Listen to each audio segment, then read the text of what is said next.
नमस्कार, मी संदीप कसालकर आणि तुम्ही पाहतात भारत 24 तास. तर राजकारण म्हणजे केवळ निवडणुका, भाषण किंवा भव्य पोस्टर नाहीत. राजकारण म्हणजे सातत्य, संघर्ष आणि जनतेसाठीची निष्ठावान वाटचाल. तर आज आपल्या सोबत आहेत प्रभाग क्रमांक 75 चे शाखा प्रमुख स्वप्नील मळमंडे. कार्यकर्त्याच्या भूमिकेतून घडलेलं नेतृत्व आणि आज जनसेवेचं स्वप्न उराशी बाळगणारे इच्छुक उमेदवार. तर या प्रवासात कोणते निर्णय निर्णायक ठरले, कोणत्या संघर्षांनी त्यांना अधिक मजबूत केलं आणि संघटना बांधणीबाबत त्यांचा दृष्टिकोन नेमका काय आहे, आज भारत 24 तास मध्ये विचारणार आहोत. थेट प्रश्न, स्पष्ट उत्तरे आणि अनुभवातून आलेली मतं. स्वप्नीलजी, काय सांगाल की शिवसेनेमध्ये शाखा प्रमुख तुम्ही कधी झालात? सुरुवात आपण तुमच्या प्रवासापासूनच करू. तुम्ही शाखा प्रमुख कधी झालात आणि त्याची बांधणी हे महत्वाचा विषय असतो. कुठल्याही पक्षामध्ये बांधणी करणं खूप महत्वाचा विषय असतो. तो कशा प्रकारे आपण केला? शाखा प्रमुख मी 2022 साली झालो. या पक्षामध्ये यासाठी आलो की मुंबई शिवसेना आणि शिवसेना शाखा प्रमुख यासाठी कित्येक वर्ष, 20 वर्ष, 30 वर्ष, 40 वर्ष लोकांना स्वप्न बघायला लागतात आणि शाखा प्रमुख भेटला म्हणून या पक्षात मी पक्षप्रवेश केला. ज्या दिवशी मी पक्षप्रवेश केला तेव्हा मी एकटा होतो आणि ह्या प्रभागामध्ये शून्यापासून ते 250 असे आमचे पदाधिकारी आहेत.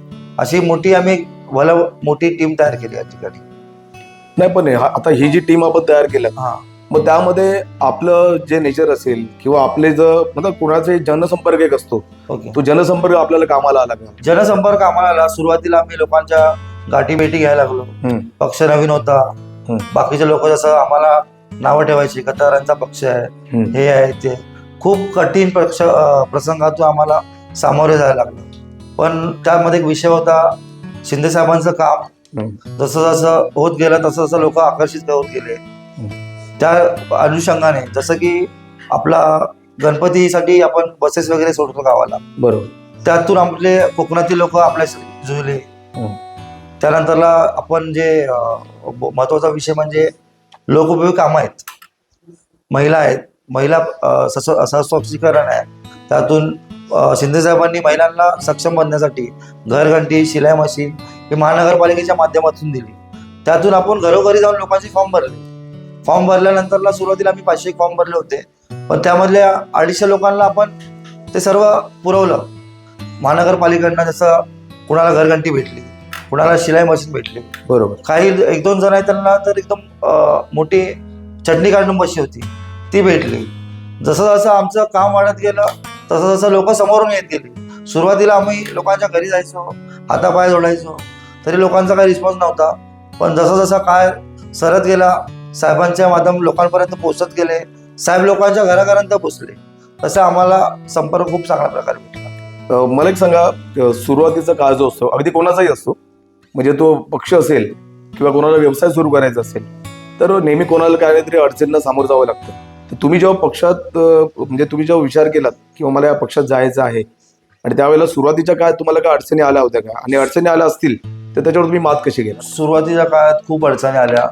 विशेष म्हणजे ज्या प्रभागाचं मी नेतृत्व करतो शिवसेनेतर्फे, तिथे उबाडाचे जे आता उमेदवार आहेत ते 2 टर्मचे आहेत आणि ते अंधेरी विधानसभा संघटनेचे जे विधानसभा संघटक आहेत.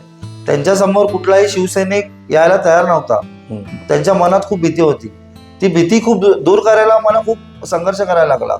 जसे जसे आम्ही संघर्ष करत गेलो, आम्ही नाक्यावरती सण, उत्सव, जयंत्या चालू केल्या.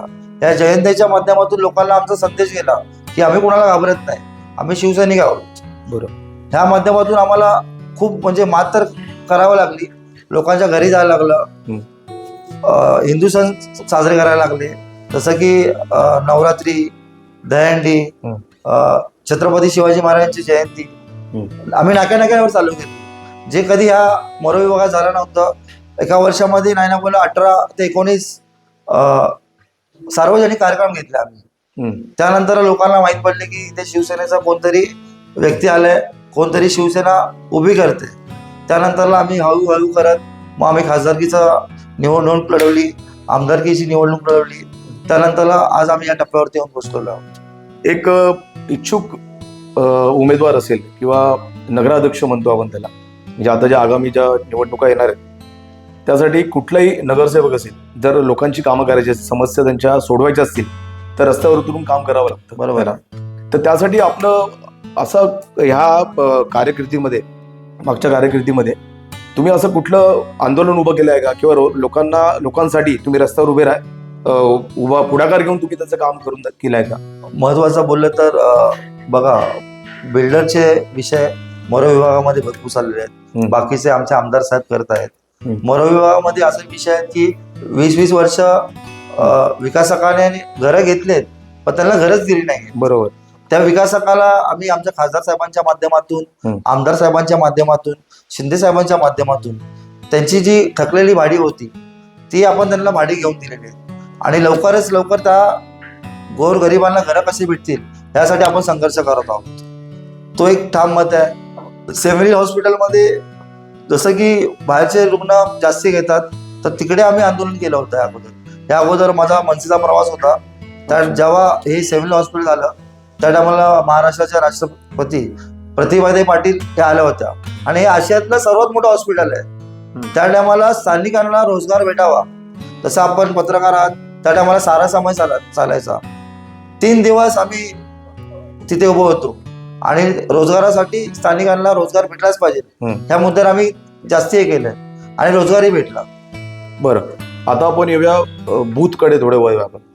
तर बूथ पातळीवर कार्यकर्ते सक्रिय असणं 100% गरजेचं आहे. तर बूथ कमिटी असेल, शाखा असेल, किंवा कार्यकर्त्यांचं नेटवर्क मजबूत करण्यासाठी तुमची रणनीती काय आहे?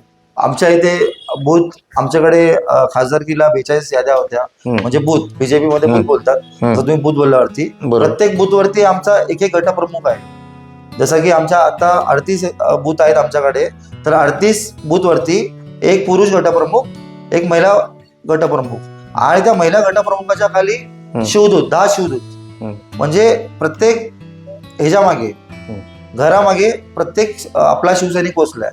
आणि बूथचं तुम्ही बोला तर सध्या लाडकी बहीण योजना झाली. लाडकी बहीण योजना अंतर्गत आमच्या पक्षाचा एक योजना होती की जिथे लाडकी बहीण योजना झाली तिथे घरोघरी जावा, कुणाला किती काय भेटलंय नाही भेटलंय संपर्क करा. आणि त्या योजनेअंतर्गत आणि त्या कार्यक्रमाअंतर्गत आम्ही महाराष्ट्रातून प्रथम होतो. आमची शाखा ही महाराष्ट्रात प्रथम क्रमांकावर होती. आमच्या इथे महिला गटप्रमुख, बचत गट, जसं की आमच्याकडे मरो विभागामध्ये साहेबनगर, शिवाजीनगर ह्या ठिकाणी घरेलू महिला आहेत. घरेलू महिला आमच्याकडे कमीत कमी 500 महिला आमच्याकडे, त्यांचे कॉन्टॅक्ट नंबर आहेत, त्यांच्या अडीअडचणी असतील त्या आम्ही त्या बूथ लेवलला पोहोचवल्या. आणि आम्ही आणि आमच्या महिला, आमचे गटप्रमुख, आमचे शाखा प्रमुख, आमचे सर्व महिला पदाधिकारी प्रत्येकाच्या चुलीपर्यंत पोहोचले बूथ लेवलला. अच्छा, आता येणाऱ्या निवडणुकीमध्ये स्थानिक जी जनता आहे ती बघते की आपला जो उमेदवार आहे, आपला जो नगरसेवक होणार आहे, तो आपल्या समस्यांना, त्या कुठल्याही समस्यांना तोडगा काढणार. मग आणि त्याच्या समस्याही साध्या सुध्या असतात, म्हणजे गटार असेल, रस्ते असतील, किंवा इतर काही विकास कामं असतील. तर त्यासाठी आपलं काय नियोजन असणार? आता आपण भविष्यात नगरसेवक म्हणून नियुक्त झालात आणि आपल्याला वोट दिलं किंवा देण्यासाठी लोकांनी, तुम्ही काय सांगाल की कशा प्रकारे तुम्ही कामं कराल? आपल्या आजूबाजूच्या परिसरामध्ये, तुमच्या वॉर्डमध्ये कसल्या समस्या आहेत, कसल्या समस्या लोकांना भेडसावत आहेत, आणि त्याचं तुम्ही निराकरण कसं कराल? महत्वाचं म्हणजे मरो विभागामध्ये ट्रॅफिकची खूप मोठी समस्या आहे. ट्रॅफिक ह्यामुळे होतं की रस्त्याच्या 2 बाजूला जे फेरीवाले आहेत त्यांचं आपण हे करतोय. आपल्या इथे आता एकनाथ शिंदे साहेबांनी आता नवीनच मार्केट डिपार्टमेंटने एक बिल्डिंग उभी केली. तर जे स्थानिक फेरीवाले आहेत त्यांना आपण तिथे शिफ्ट करण्याचा आमदारा थ्रू आमच्या चाललेला आहे. आमदार साहेब त्यावरती काम करतायत. ट्रॅफिकसाठी आम्ही दुसरा विषय करतोय. रिक्षावाले आपल्या इथे भरपूर आहेत. जसं की आमच्या इथे मिठा निधीचा जो नाला आहे, नाल्यावरती आमचा वैयक्तिक आहे की तिथे स्लॅब टाकून जे गाड्या आहेत त्या तिथे पार्किंग करावं. आपल्याकडे वाहन थांबा पण आहे, पण कसं मग एखादा व्यक्ती राहायला इथे आहे आणि त्याला 2 किलोमीटर जाऊन किंवा 1 किलोमीटर जाऊन जायला लागतं, किंवा तिकडे पैसे भरायला लागतात. पार्किंगचा विषय आणि थांब्याच्या विषयावरती आम्ही जास्ती फोकस करत आहोत. त्या दृष्टिकोनी मरो विभागामध्ये प्रसिद्ध एक गृह आहे. आता नवीन एक 6 मजली हॉस्पिटल पण बनतंय. इथं हॉस्पिटलची सुविधा म्हणजे एखादा जर गरीब काय झालं तर ट्रॉमा केअरला जायचा, कुपरला जायचा किंवा मग केमला जायचा. सेव्हन हिल सारख्या एरियामध्ये पण महानगरपालिकेच्या सुविधा आहेत, पण सेव्हन हिल मध्ये जास्तीत जास्त सर्व विभागातले लोक येतात, बरोबर. त्यामुळे तो विषय आहे. तर मरोमध्ये एक शासकीय हॉस्पिटल व्हावं त्यासाठी आम्ही प्रयत्न करतो. उपमुख्यमंत्री एकनाथ शिंदे हे जेव्हा महाराष्ट्राचे मुख्यमंत्री होते तेव्हा त्यांनी रस्त्यावर उतरून कामं केली लोकांची. अशा ठिकाणी ते उतरले, अगोदरचे कुठले मुख्यमंत्री असे कोणी पाहिले नाहीत. तर त्यांच्याकडून प्रेरणास्थान आपण काय आहात का, तिथून प्रेरणा आपण घेतल्या आहेत का? मी 24 तास काम करणारा शाखा प्रमुख आहे. मी मुळात शिंदे साहेबांना बघून शिवसेनेत आलो आणि शाखा प्रमुख झालो. आज ते उपमुख्यमंत्री असतील तर माझ्यासाठी तरी आज माझ्या मनातले मुख्यमंत्री आहेत. आणि जेवढं शिंदे साहेबांनी केलं तेवढं अद्याप अख्ख्या महाराष्ट्रामध्ये कोणीही केलं नाही. आपण काय कुठल्या पक्षाच्या बद्दल करत नाही, पण शिंदे साहेबांसारखा चेहरा अख्ख्या महाराष्ट्रामध्ये कोणी बघितला नसेल. काय वाटतं आपल्याला, आज युती झाली शिवसेना, ठाकरे गट आणि मनसेची, त्याचा तुमच्या वोट बँकवर परिणाम पडू शकतो? बघा, एवढ्या मोठ्या गोष्टीवर जर बोलला मी, तेवढा मोठा कार्यकर्ता नाही. दोन भाऊ एकत्र आले त्यासाठी आम्ही शुभेच्छा देऊ, पण महापौर हा आमच्या शिवसेनेचा आणि एकनाथ शिंदे साहेबांच्या नेतृत्वाखालीच बसणार, एवढं मी बोलू शकतो. अच्छा, आता आपलीकडे शाखा आहे, या ठिकाणी तुमच्या परिसरातले जे काही स्थानिक लोक आहेत ते आपल्या समस्या घेऊन या ठिकाणी येतात? हो, स्थानिक आपल्याकडे 7 ते 10 मध्ये आपली शाखा चालू असते. हा. त्या परिसरामध्ये माझा बहुसंख्य वावर सर्व समाज आहे. मराठी, हिंदी, गुजराती, मारवाडी, मुस्लिम, बोरी मुस्लिम, हे सर्व समाजाचे लोक आहेत. पण कधीच न झिजकता कुठलाही म्हणजे मतभेद न बघता आपल्याकडे कामं घेऊन येतात. जी कामं आमदार साहेबांकडे करू शकतो ती कामं घेऊन आम्ही जातो. आमदार साहेबांना आम्ही आमच्या विभागात बोलवतो. आमदार साहेबांचा शनिवारी दरबार असतो, तिकडे घेऊन जातो किंवा आमदार साहेबांकडे इकडे कामं करून घेतो. अच्छा, बरं, एक मला सांगा, आता तुम्ही शाखा प्रमुख आहात इकडचे, तर फक्त शाखा प्रमुखच काम करतो असं नसतं, त्याच्यासोबत जे उपशाखा प्रमुख असतील किंवा कार्यकर्ते असतील त्यांचं कसं तुमचं बाइंडिंग आहे, त्यांच्यासोबत कसं बाउंडिंग आहे, ते कशा प्रकारे तुम्हाला मदत करतात, काय सांगाल? मी कसा माहितीये का, संघटना जेव्हा बांधली ना तेव्हाच आपल्या एक नाळ जोडली गेली त्यांच्याशी. उपशाखा प्रमुख, गटप्रमुख, एखाद्या एरियामधला एखाद्या जर बूथमध्ये जर काही प्रॉब्लेम असेल तो गटप्रमुख त्या उपशाखा प्रमुखला कळवतो आणि उपशाखा प्रमुख त्या समस्या गटप्रमुखला सोबत घेऊन आमच्यापर्यंत घेऊन येतो. मग त्या गोष्टीवरती आम्ही चर्चा करतो आणि त्याचं निवारण कशा प्रकारे करता येईल ह्याच्याकडे जास्त आम्ही लक्ष देतो. राजकीय कार्यक्रम आपण कुठले कुठे केले आहेत आतापर्यंत? जसं पण राजकीय बघा, प्रत्येक पक्षाची एक संकल्पना असते. जानेवारी महिना आला तर सर्वात मोठा आपण हळदी कुंकूचा आपण कार्यक्रम करतो. त्याप्रमाणे जानेवारी महिन्यामध्ये हिंदू हृदय सम्राट बाळासाहेब ठाकरे यांची जयंती आहे. ती सर्वात मोठी जयंती आम्ही आमच्या शाखेमार्फत साजरी करतो. त्या दिवशी आम्ही कुठलेही लोकोपयोगी कार्यक्रम करतो. त्याप्रमाणे 27 तारखेला आनंद दिघे साहेबांची जयंती. दिघे साहेब शिंदे साहेबांचे खूप हे आहेत. दिघे साहेबांना प्रेरित होऊन शिंदे साहेब प्रेरित होतात आणि आम्ही शिंदे साहेबांना बघून प्रेरित होतो. दिघे साहेबांच्या दिवशी आम्ही कुठे खाऊ वाटप हे करतो. त्याप्रमाणे छोटं मोठं चालू असतो. फेब्रुवारी महिन्यामध्ये आम्ही छत्रपती शिवाजी महाराजांची जयंती तिथीनुसार शाखेमध्ये साजरी करतो. त्यानंतरला जी मार्चमध्ये शिवजयंती असते ती आम्ही मोठ्या थाटामध्ये नाक्यावरती गेले 3 वर्ष साजरी करत आलो.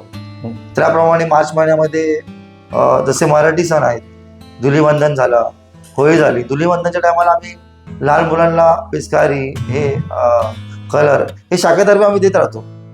महत्वाचं आमच्याकडे जूनचा महिना आहे. जूनच्या महिन्यामध्ये खासदार आमदारांकडनं जे छत्री वाटप येतं, ह्या गेल्या 2 वर्षापासून आम्ही पण छत्री करतोय आणि ते चांगल्या प्रकारे वाटप करतो. तिथपर्यंत पोहोचणं गरजेचं आहे, ते आम्ही पोहोचवतो. त्या व्यतिरिक्त सुरुवातीचा पहिला वर्ष होता, आम्ही गुणगौरव कार्यक्रम केला होता. गुणगौरव कार्यक्रमामध्ये 250 ते 300 लोकांना आम्ही चषक, आमच्याकडे ट्रॉफी, चषक आणि प्रमाणपत्र असं सर्वांना गेले 3 वर्ष आम्ही करतोय. पहिला जो 12वीचा विद्यार्थी आहे त्याला टॅब आणि जो सेकंड विद्यार्थी आहे त्याला मोबाईल, अशा प्रकारे गुणगौरव कार्यक्रम आम्ही करत राहिलेलो आहोत. एक शेवटचा प्रश्न मी तुम्हाला विचारतो. आपण आपल्या प्रभागामध्ये नगरसेवक म्हणून आपण इच्छुक आहात, आपल्या तिकीटसाठी आपण आवेदन सुद्धा केलेलं आहे पक्षाला, तर तुम्हाला तिकीट का मिळावी? तिकीट ह्यासाठी भेटावे मला की अंधेरीसारख्या विभागात हा गड शिवसेनेचा आहे. शिवसेनेचा गड लढत असताना पक्षाची संघटना मी बांधली. शिंदे साहेबांचं तर सर्व शिंदे साहेबांचंच आहे, पण पक्ष इथे मी उभा केला. 1 शून्यापासून एक अडीचशे पद्धती कार्य करताना खूप मेहनत घ्यावी लागते, खूप स्ट्रगल घ्यावे लागते. ते कार्यकर्ते आम्ही उभे केले, पक्ष संघटना आम्ही उभी केली. आज माझ्या शाखेमधून 10,000 मतदार आमच्याकडे आहेत. हे कुठल्याही एव्हरेजमध्ये कुणाकडे नाहीत. बाकी पक्ष आहेत, पण ही जी मतदार आहेत हे शिवसेनेचे मी तयार केले, ही संघटना मी बांधली. तर ह्यासाठी मला तिकीट पाहिजे. आणि तिकीट मी पैशासाठी किंवा नगरसेवक बनाय माझं स्वप्न नाही आहे. हा गड आम्हाला लढवायचा आहे आणि गड आम्हाला जिंकायचा आहे. यासाठी मला उमेदवारी पाहिजे. बाकी मला कुठल्याही प्रकारचा आमिष वगैरे असं काही